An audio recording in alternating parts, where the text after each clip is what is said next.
Welcome to Sage Audio. Today we're covering how to make a crisp mix. But first, if you have a mix that you need mastered, send it to us to receive a free mastered sample of it with the link in the description. What is a crisp mix? A lot of terms in audio are a bit vague, but in short, a crisp mix is one that has a good amount of high-frequency detail, and it's often slightly compressed or distorted in this range. The distorted or compressed nature of the highs creates a unique, crisp timbre. Let's listen to a mix that sounds a little dull and then make it crisp so that we know what we're listening for. I'm in the field like I'm hunting, the work is dope off the burner, I'm calculated, I'm talking numbers, pray for longevity. Sent to somebody's deity, wrote this down as my therapy. Yeah, I'm deep in tune with my energy. Driving high shelf EQ into compression. On our mix or individual instrument or bus, we can place an EQ before compression and increase the high frequencies, in turn, driving the highs into the compressor.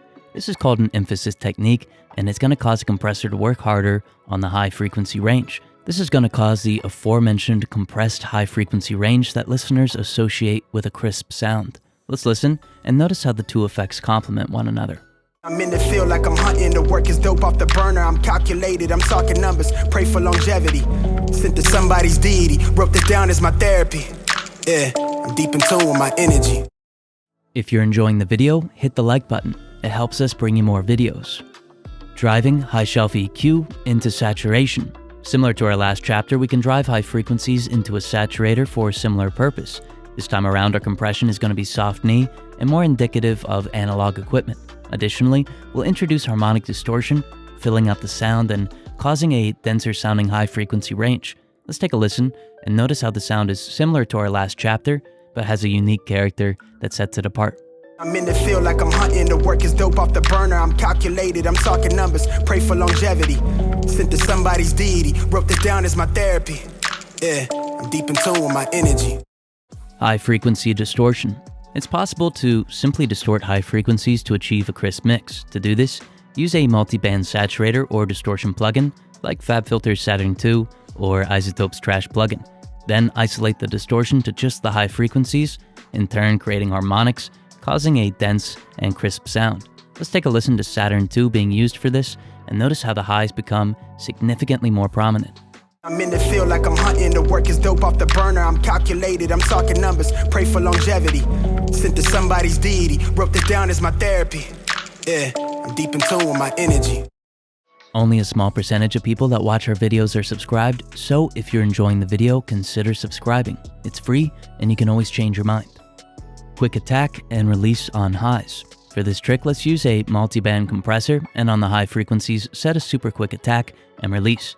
This is going to cause distortion on the high frequencies, but only when the signal crosses the threshold, triggering the compression, making for program-dependent distortion. This is a great way to create a crisp sound that responds to the signal's dynamics. Let's listen and notice how the crispness occurs in a dynamic way. I'm in the field like I'm hunting, the work is dope off the burner, I'm calculated, I'm talking numbers, pray for longevity. Sent to somebody's deity, wrote this down as my therapy. Yeah, I'm deep in tune with my energy. Transient expansion on highs. Transient expanders cause mild to moderate distortion on the transients, in turn making them a lot more prominent. We can use one to focus it on the high frequencies and expand these transients, causing a crisp sound, and one with a lot of high frequency detail. While some of the other tricks on this list create a dense sound, this one is great for making a crisp but dynamic one. Let's take a listen to it. I'm in the field like I'm hunting, the work is dope off the burner, I'm calculated, I'm talking numbers, pray for longevity. Sent to somebody's deity, wrote this down as my therapy. Yeah, I'm deep in tune with my energy. Clipper on high frequencies. For this trick and for the next two tricks, I'm going to set up a parallel send and on it place a linear phase EQ with which I'll create a high pass filter. Now I can process only the highs. After the EQ, I'll insert a clipper and clip the highs. With the channel fader, I'll blend these clipped highs back in with the original signal, allowing me to create a unique and crisp sound with the ability to carefully control the amount. Let's take a listen to it. I'm in the field like I'm hunting, the work is dope off the burner, I'm calculated, I'm talking numbers, pray for longevity. Sent to somebody's deity, wrote this down as my therapy. Yeah, I'm deep in tune with my energy. If you're enjoying the channel, join the community with the link in the description. Upward compression on highs. Just like the last chapter, I'll use the parallel send with a high-pass linear phase EQ to isolate the high frequencies. Next, I'll insert an upward compressor, in this case the Waves MV2, with which I'll capture quieter parts of the signal, compress, and amplify them. Then, I'll blend the compressed detail back in with the original signal. Let's listen and notice how this creates a very dense, detailed, and crisp sound. I'm in the field like I'm hunting, the work is dope off the burner, I'm calculated, I'm talking numbers, pray for longevity. Sent to somebody's deity, wrote this down as my therapy. Yeah, I'm deep in tune with my energy. Parallel, high-frequency compression. Last up for tricks that use parallel processing, let's use the same setup as the last two chapters, but insert a regular compressor afterward. I'm going to use quick attack, quick release, and automatic makeup gain to both bring the compressed details forward and dynamically distort the signal. Like before, I'll blend it back in. Let's take a listen and notice how it has a similar but slightly different timbre than the multi-band compression trick that we used in chapter 5. I'm in the field like I'm hunting, the work is dope off the burner, I'm calculated, I'm talking numbers, pray for longevity. Sent to somebody's deity, wrote this down as my therapy. Yeah, I'm deep in tune with my energy. DS, then EQ highs. This trick works really well on vocals, but it can be used on other instruments and even a full mix. In short, I use a de-esser to compress the high frequencies, reducing their dynamic range and overall level. I then make up the reduced level with a shelf. I'll use a shelf for the de-essing, and then an EQ shelf with the same center frequency as the de-esser and amplify it the same or more than the amount of compression. Let's take a listen to it. I'm in the field like I'm hunting, the work is dope off the burner, I'm calculated, I'm talking numbers, pray for longevity. Sent to somebody's deity, wrote this down as my therapy.